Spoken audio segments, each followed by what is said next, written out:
Hello, welcome back to GoonersOnTour. It is Arsenal 3, Coventry City 0, and Premier League football is officially back. After the World Cup pre-season, all the transfers, and then that brilliant 3-0 win against City in Cardiff last weekend, tonight was the one we'd actually been waiting for. The first game of the Premier League campaign, the one we've been waiting for all summer, and yeah, what a way to start the road to back-to-back Premier League wins. Unfortunately, I'm away at the moment, so I couldn't be there tonight, but I watched the game and there's loads to talk about. So we'll go through the performance, the goals, and who impressed me. Then we'll look ahead to the rest of the Premier League opening weekend. And finally, there's loads of Arsenal transfer stuff to get into. Konsa, Bruno Guimarães, Julian Alvarez, all of it. But first, Arsenal 3, Coventry 0. And I think the word to use for that performance is comfortable. Coventry are back in the top league in English football for the first time in 25 seasons. And obviously, this was a massive night for them, the first game. But Arsenal were in control pretty much from the start. 15 minutes in, Kai Havertz gets our first Premier League goal of the season. 8 minutes later, our star boy Bukayo Saka 2-0. I'm thinking, go and get 3, go and get 4, really put the game away. And thankfully, in the second half, we didn't have to wait long. 4 minutes after half-time, Ødegaard makes it 3-0 to the Gunners. At that point, I genuinely thought we might go get 5 or 6. We didn't, and I know complaining about winning 3-0 on the opening night of the Premier League campaign sounds very, very spoiled. But when you're that dominant in a game, you want to be ruthless. You want to start your Premier League season with a high goal difference, especially when you're fighting for the title, or even down below when you're fighting for relegation. Goal difference, as we know, is very, very crucial, because last season, had we not beaten Burnley and maybe drew to Palace, we could have won the league on goal difference. So we know how crucial goal difference is, but 3-0 is a very good result. But could we have got more? Individually, there are a few that I thought really, really impressed me. I thought Havertz with a really good goal, very composed. We saw him score in Cardiff. We saw him score in Girona. He's been very, very good this pre-season. And he scored our first goal of the Premier League campaign. Really, really good start to the season. And I think maybe he might be our starting striker for this season. I don't know whether Victor Gyökeres will get into this team. I think it'll be really, really hard for him. Saka, same thing, gets himself onto the score sheet straight away. And then Martin Ødegaard, our skipper, he is on a different level. Man of the match. Last couple of seasons, we haven't seen the best of him. We'll be honest. We haven't seen the best of him. But I think something hit him after the World Cup, maybe before the World Cup, because he played really, really well for Norway. We saw him against England, really composed. And then when he's been in this Arsenal shirt this season, he has been insane. We saw it last weekend in Cardiff. We saw it today. And that means that he is back, and he's back in our starting 11. He is our captain. He is the magic man. He is brilliant. It was a scruffy goal, but every goal counts. For my man of the match, I'm going for Martin Ødegaard as well. However, let me know your man of the match in the comments, as there are definitely a few shouts. For me, I don't think there is much to complain about. However, we did take our foot off the gas a bit after going 3-0 up, and maybe, if you're facing a better side than Coventry and they got 2 goals back, you're concerned, you could have got 4 or 5 and finished the game. But against a side like Coventry, new to the Premier League, I think that was a perfect night for the Arsenal. But saying that, we're only on game 1, there's loads of time to improve. Just going back to last weekend, can we just look at how we have started? Manchester City in Cardiff, 3-0 Community Shield. Coventry at the Emirates, 3-0, 3 points, 6 goals, 0 conceded. Trophy already won. First Premier League win on the board. It has been a brilliant, brilliant week for the Arsenal.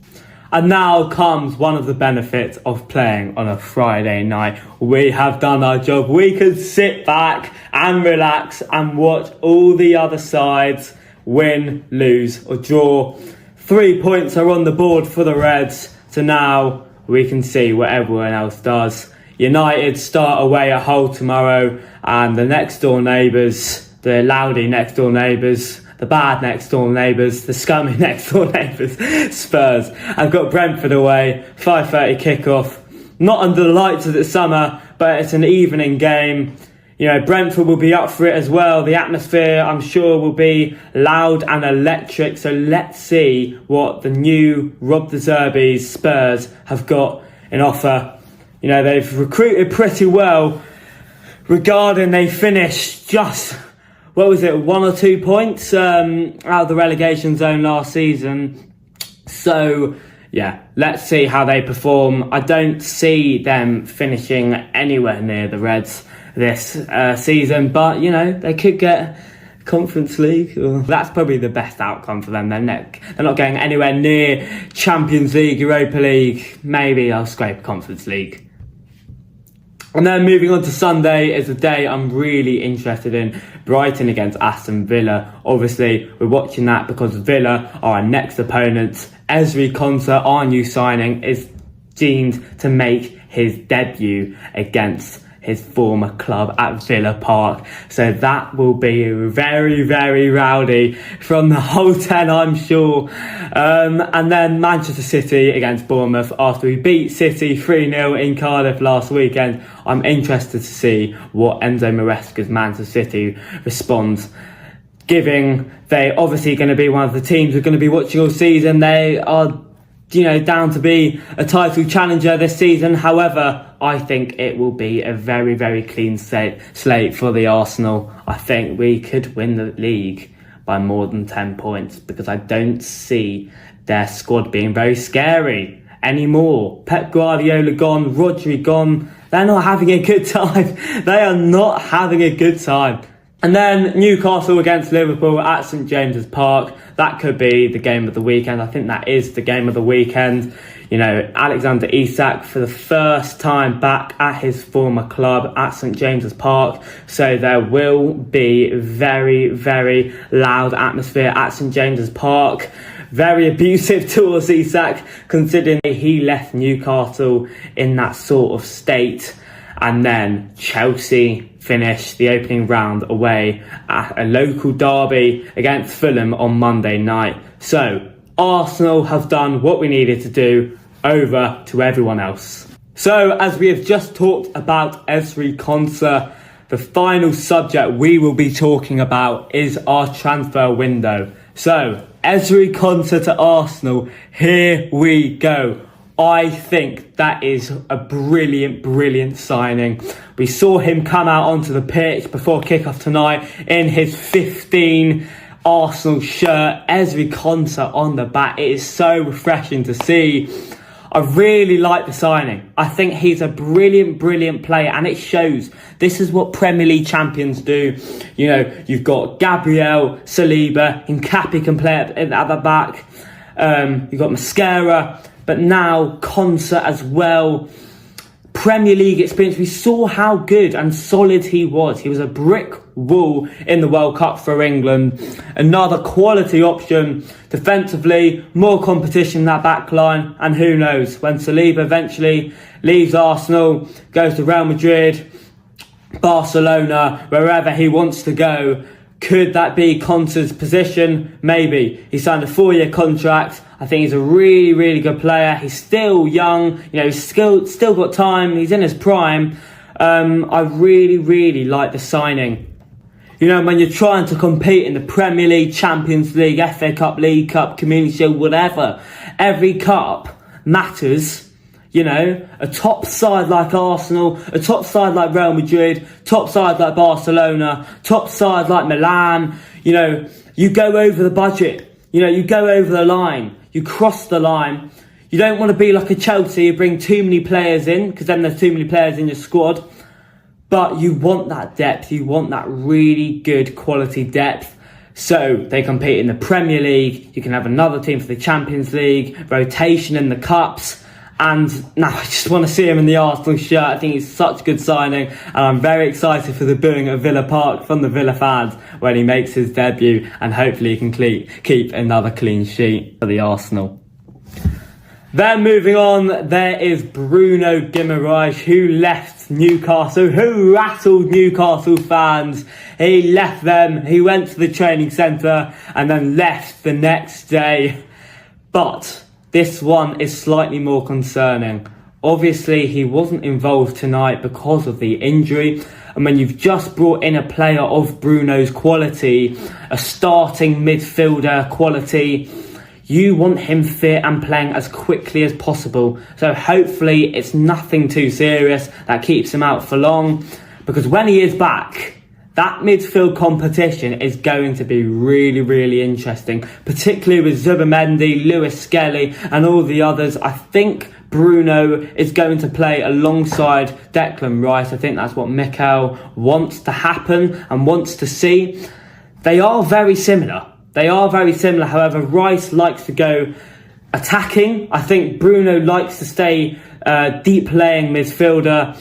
But who knows? Let's see how he performs, because that knowledge is from how we've seen him at Newcastle. We saw him a bit in the first half against Manchester City, but obviously he came off at half time. So let's see. But hopefully it's not too concerning, because he's such a good player. He's very crucial in this, process of Arteta's Arsenal. So he is very, very important to have in your team and to have fit constantly.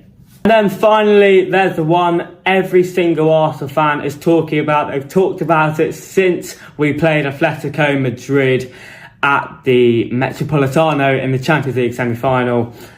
Julian Alvarez. We know how good he is. We saw him for Argentina World Cup. I'd absolutely love him at Arsenal. But Atletico Madrid clearly aren't making this easy. They're trapping him in there. They rejected Barcelona. There was a bit of a pathway of him going to Arsenal, but I think they see a development in Alvarez. They want to see the best potential out of him. And at some point, Arsenal have to decide how far they're going to push it, because do you keep trying for Alvarez or do you move on to someone else? There's been reports of Bukayo wanting to join Arsenal. Do we have the money? But overall, I really like what Arsenal have done. Andrea Berta and Mikel Arteta working together with the Cronkies. What they've done this summer transfer window, there's competition everywhere now, and that's what you need. You're trying to build a squad capable of defending our golden Premier League title and going deep in Europe. Konsa coming in adds even more depth, get Bruno fit, and then maybe one more attacker.